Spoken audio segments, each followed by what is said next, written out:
کہ اللہ تعالیٰ کے جو احکام آتے ہیں وہ انسان کی چاہت کے، طبیعت کے، حیثیت کے، معمول کے خلاف آتے ہیں، کہ ہم تمہیں آزمائیں گے کہ تم حکم پورا کرتے ہو یا نہیں کرتے، حکم پورا کرتے ہو یا نہیں کرتے۔ یہ آزمائش نہ کافروں کی ہوگی نہ منافقین کی ہوگی، اس لیے کہ وہ کام کرنے والے نہیں ہیں۔ یہ آزمائش ہوگی عبادت کرنے والوں کی، دعوت دینے والوں کی، اطاعت کرنے والوں کی۔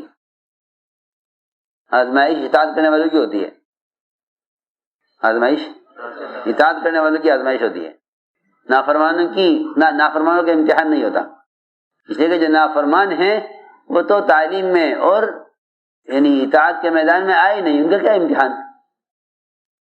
امتحان ہوتا ہے اطاعت کرنے والوں کا۔ تو اللہ تعالیٰ اس میں حکم لاتے ہیں پہلے حیثیت کے خلاف۔ دیکھو میری بات توجہ سننا، یہ کام بہت اونچا کام ہے، یہ کام بہت اونچا کام ہے، اور اس میں کوئی شک نہیں کہ یہ کام انبیاء علیہ السلام والا کام ہے، اونچا کام ہے، کہ اس کام میں جو امتحان آئے گا اور اس کام میں جو ابتلا آئے گی وہ ابتلا بھی سخت آئے گی، کیونکہ فرمایا حضور اکرم صلی اللہ علیہ وسلم نے کہ جو شخص ہماری طرف آئے گا، جو شخص ہماری طرف آئے گا اس پر حالات اور مصائب اس پانی کے سیل سے زیادہ قوت سے آئیں گے جتنا پانی پہاڑ کی چوٹی سے نیچے کی طرف آتا ہے۔ آپ نے دیکھے پانی کے جھرنے؟ پانی کے جھرنے ہوتے ہیں، اوپر سے پانی نیچے کی طرف آتا ہے پہاڑ کی چوٹی سے تیزی سے نیچے، اور چٹانوں کو سرکا دیتا ہے، چٹانوں کو سرکا دیتا ہے، اتنی قوت سے پانی آتا ہے اوپر سے، اس کے آڑ میں کوئی آ نہیں سکتا۔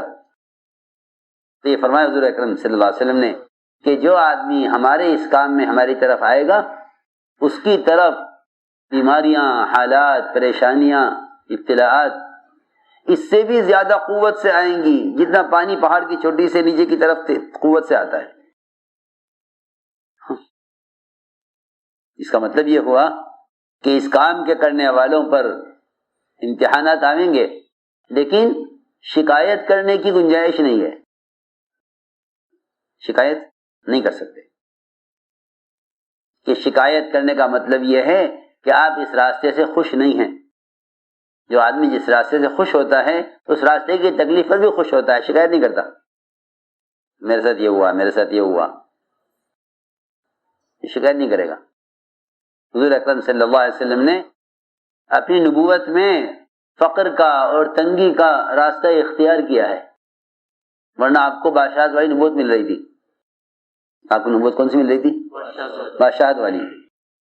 میں کہ نہیں، مجھے تو چاہیے نبوت فقر و فاقے والی، تاکہ مل جائے کھانے کو تو شکر کروں اور نہ ملے تو گریہ زاری کروں، اللہ سے مانگوں۔ میں تو محتاجگی والی نبوت چاہتا ہوں، فاقے والی۔ تو ایک موقع پر آپ نے بد دعا کی، اس لوگوں کے لیے آپ نے بد دعا کرنی چاہیے، تو اللہ نے فرمایا نہیں، آپ کو اس کا حق نہیں ہے کہ آپ بد دعا کریں۔ ستانے والوں کو ہم جانتے ہیں، چاہے ہم ان کو ہدایت دے کر معاف کریں یا ان کو عذاب دے کر جہنم میں ڈالیں، یہ ہمارا کام ہے، ہم جانتے ہیں کہ وہ ظالم ہے۔ آپ شکایت نہ کریں۔ سنو غور سے، ستانے والے کفار و مشرکین جو آپ کے کام میں رکاوٹ بن رہے ہیں ان کو راستے سے ہٹانے کے لیے بد دعا، اللہ فرمایا کہ نہیں، آپ یہ نہ کریں، آپ کو اس کا حق نہیں ہے۔ آپ نہیں جانتے، ممکن ہے کہ اللہ کا اس کو ہدایت دے کر آپ کا معاون اور آپ کا مددگار بنا دے۔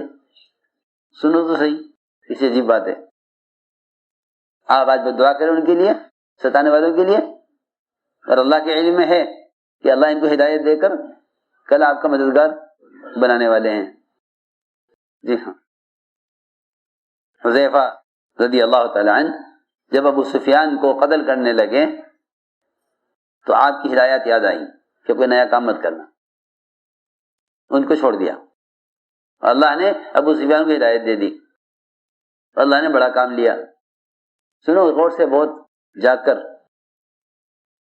تو آدمی بعض مرتبہ کسی سے پریشان ہو کر بد دعا کر دیتا ہے، کیونکہ اسے معلوم نہیں کہ جس راستے میں یہ چل رہا ہے اس راستے میں نبیوں کی لائن کی ناگواریاں آئیں گی. اس راستے میں کیا آئیں گی؟ نبیوں کی لائن کی ناگواریاں آئیں گی. اسے نہیں معلوم، وہ چھوڑ دے گا، یہ شکایت کر بیٹھے گا، یہ کام چھوڑ کے بیٹھ جائے گا کہ میرے ساتھ تو یہ ہو رہا ہے. باتیں کرتے ہیں بادشاہت والی، اور نبی ان کے کون ہیں؟ کہ نبی ان کے وہ ہیں جو نے نبوت لی ہے فقر والی، اور یہ باتیں کرتا ہے بادشاہوں والی. تو میں نے ایک بات عرض کی ہے کہ شکایت کی اجازت نہیں ہے، شکایت کی اجازت نہیں ہے. ہم حکم لائیں گے اور حالات لائیں گے آپ کی چاہت کے خلاف، لیکن شکایت کی اجازت نہیں ہے. کیونکہ میرے دوستوں بزرگوں عزیزوں، اس کام میں تو شروع سے لے کے آخر تک ابتلاءات ہیں. تو اللہ تعالیٰ آزماتے ہیں حکم لا کر. تو سب سے پہلے امتحان فرشتوں کا ہوا. کتنی عبادت کی، کتنے برسوں ہزاروں برس عبادت کی. ہم دیکھیں گے کہ اب تک کی عبادت سے، اب تک کی اطاعت سے تمہارے اندر ہمارے حکم پر اپنی چاہت کا قربان کرنا کتنا ہوا. اس لیے کہ عبادت جو ہے وہ تو اطاعت میں کمال پیدا کرنے کے لیے ہے. سنو میری بات توجہ سے سننی پڑے گی. بہت عبادت کس لیے ہے؟ اطاعت میں کمال پیدا کرنے کے لیے. عبادت ذریعہ ہے اطاعت میں کمال پیدا کرنے کے لیے. کہ عبادت کا حکم اس لیے دیا ہے کہ ہم دیکھیں گے کہ ان میں اطاعت کا جذبہ کتنا پیدا ہوا. کیونکہ جتنی بھی عبادتیں ہیں وہ اللہ کی اطاعت کی استعداد پیدا کرنے کے لیے ہیں. جس طرح آدمی کھانا کھاتا ہے جو جسمانی قوت پیدا کرنے کے لیے، تو یہ نہیں دیکھا جائے گا کھانا کتنا کھایا، یہ دیکھا جائے گا طاقت کتنی آئی. سنو میں کچھ کہہ رہا ہوں سمجھانے کے لیے تاکہ تم بات کو سمجھو. یہ نہیں دیکھا جائے گا کھانا کتنا کھایا، نہیں، یہ دیکھا جائے گا کہ اتنے کھانا کھانے سے اندر قوت کتنی آئی. سمجھے بات؟ دوا چڑھائی جائے کسی کے جسم میں تو دوا کی مقدار نہیں دیکھی جائے گی کہ دوا کتنی چڑھائی، یہ دیکھا جائے گا کہ اتنی دوا سے قوت کتنی آئی. یہ میں آج کرنا چاہتا ہوں کہ ذکر، عبادت، تلاوت، دعوت، نقل و حرکت، 24 گھنٹے کے اعمال، دعائیں، سب اس سارے احکام کا جو اصل مقصد ہے وہ اطاعت پیدا کرنا ہے. وہ اطاعت پیدا کرنا ہے. اگر یہ بات نہ ہوتی تو لوگوں کو چھوڑ دیا جاتا کہ بھائی تم نماز پڑھتے رہو، ذکر کرتے رہو، ہم تمہارا کوئی امتحان نہیں لیں گے. میری بات توجہ سننا، بہت کرتے رہو، عمل کرتے رہو، کرتے مر جاؤ. تو اس میں یہ کوئی مشکل کام نہیں تھا. مشکل کام تو یہ ہے کہ اللہ رب العزت پہلے احکام دیں گے تو ان حکموں پر چلنے والوں کا امتحان لیں گے کہ ان میں اطاعت کتنی پیدا ہوئی. یہ میں عرض کرنا چاہتا ہوں. تو اللہ نے پہلا حکم دیا فرشتوں کو کہ ان کا مقام، ان کا درجہ، ان کا اللہ کے یہاں قرب، اللہ کے یہاں ان کا قرب. کچھ عرش کو اٹھائے ہوئے ہیں، کچھ اس کے ارد گرد ہیں، کچھ ہمیشہ سے رکوع میں ہیں، جب سے پیدا کیے گئے ہمیشہ رکوع میں رہیں گے، کچھ ہمیشہ سے سجدے میں ہیں، سجدے میں ہی رہیں گے. جی ہاں، اللہ کی تسبیح میں، اللہ کی بڑائی بیان کرنے میں، اللہ کی عبادت میں مستقل. تو اللہ نے یہ دیکھا کہ اب تک کی عبادت سے ان میں اطاعت کتنی پیدا ہوئی. ہاں، تو یہ نہیں کہ عبادت کا امتحان لینے کے لیے اتنی عبادت کے بعد ایک عبادت کا اور حکم دے دیں، وہ کر لیں گے وہ بھی. میری بات ذرا توجہ سننی پڑے گی کہ یہ اتنی نمازیں پڑھتے تھے، اتنی نمازیں اور پڑھو، یہاں پڑھیں گے. اتنا ذکر کرتے تھے، اتنا اور زیادہ کرو، جی کریں گے. یہ نہیں، یہ کوئی امتحان نہیں ہے. میری بات توجہ سننا، یہ کوئی امتحان نہیں ہے. امتحان یہ ہے کہ ہم تمہارے پر حکم لائیں گے تمہاری حیثیت کے خلاف دیکھنے کے لیے کہ عبادت سے اطاعت کی استعداد کتنی پیدا ہوئی. تو اللہ نے حکم دیا تمام فرشتوں کو کہ آدم کو سجدہ کریں، آدم کو سجدہ کریں. ہاں، یہ حکم بالکل حیثیت کے خلاف تھا. یہ نئے ہیں ہم پرانے ہیں، یہ گھٹیا ہے ہم بڑھیا ہیں، یہ ادنا ہے ہم اعلیٰ ہیں. جی ہاں، انا خیر منہ، میں تو اس سے بہتر ہوں، میں کیسے سجدہ کروں؟ یہ اللہ حکم لائے حیثیت کے خلاف. تو یہ حکم آیا تو سب نے سجدہ کر لیا کہ اللہ کا حکم ہے، بس ہم کچھ نہیں جانتے. اگر اب تک ہم نے عبادت کی ہے تو اللہ کے حکم کا پورا کرنا یہ عبادت کا مقصد ہے.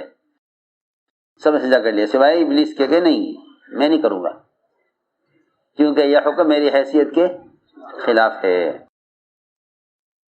آپ اور کوئی کام بتائیں، آپ کو سجدہ کرنا ہو، میں اب تک کے سجدے زیادہ کر لوں گا، لیکن آپ انہیں سجدہ کرائیں مجھ سے، یہ میری حیثیت کے خلاف ہے. کہ حیثیت عمل کی نہیں ہے، حیثیت آدم کی نہیں ہے، حیثیت تو امر کی ہے اللہ کی، کہ اللہ کا حکم ہے، اللہ کا حکم ہے. اللہ حکم یہ لائے کہ ان کا امتحان ہوگا، دیکھیں کون اس امتحان میں کامیاب ہوتا ہے کون ناکام ہوتا ہے. تو ابلیس وہ ناکام ہو گیا. ابا واستکبرا، کہ انکار کیا، کس لیے؟ کہ انکار کیا ہے کبر کی وجہ سے، اور پھر وہاں سے نکال لیا گیا. اور یہ بھی اصولی بات ہے کہ جو کہیں سے نکالا جاتا ہے اپنی نافرمانی کی وجہ سے، وہ دوسروں کو نکالنے کی پوری کوشش کرے گا، اس کی قوت اس پر لگے گی. اس نے قسم کھائی فَبِعِزَّتِكَ لَأُغْوِيَنَّهُمْ أَجْمَعِينَ، کہ تیرے عزت کی قسم میں سب کو گمراہ کر کے رہوں گا. جی ہاں، اسے اندازہ ہو گیا کہ ان کو سجدہ نہ کرنے کی وجہ سے نکالا گیا ہوں. یہ کیسے ہو سکتا ہے کہ یہ جنت میں رہے میں جنت سے باہر رہوں؟ جی ہاں، تو ان کو مشورہ دیا کہ دیکھو ہماری بات مانو، اگر تم چاہتے ہو آزادی اور چاہتے ہو ہمیشہ رہنا جنت میں تو پھر اس درخت میں سے کھا لو. جو کہیں چوکنا رہو، جب تمہیں کوئی ایسا آدمی مشورہ دے جو کسی خیر سے محروم ہو گیا، جی ہاں، تو اس کے مشورے کے وقت یاد کرنا کہ آدم علیہ السلام کو کیا مشورہ دیا تھا شیطان نے. سیدھی بات ہے کہ نہیں، ہم حکم کے پابند ہیں. ہم یہ نہیں جانتے کہ حکم کیا ہے، ہم یہ جانتے ہیں کہ حکم کون دے رہا ہے. ہم کیا جانتے ہیں؟ حکم کون دے رہا ہے، کہ اللہ کا حکم ہے. تو میں نے عرض کیا کہ حکم آئے گا کبھی حیثیت کے خلاف، حکم آئے گا حیثیت کے خلاف، اور کبھی حکم آئے گا اندر کی چاہت طبیعت کے خلاف.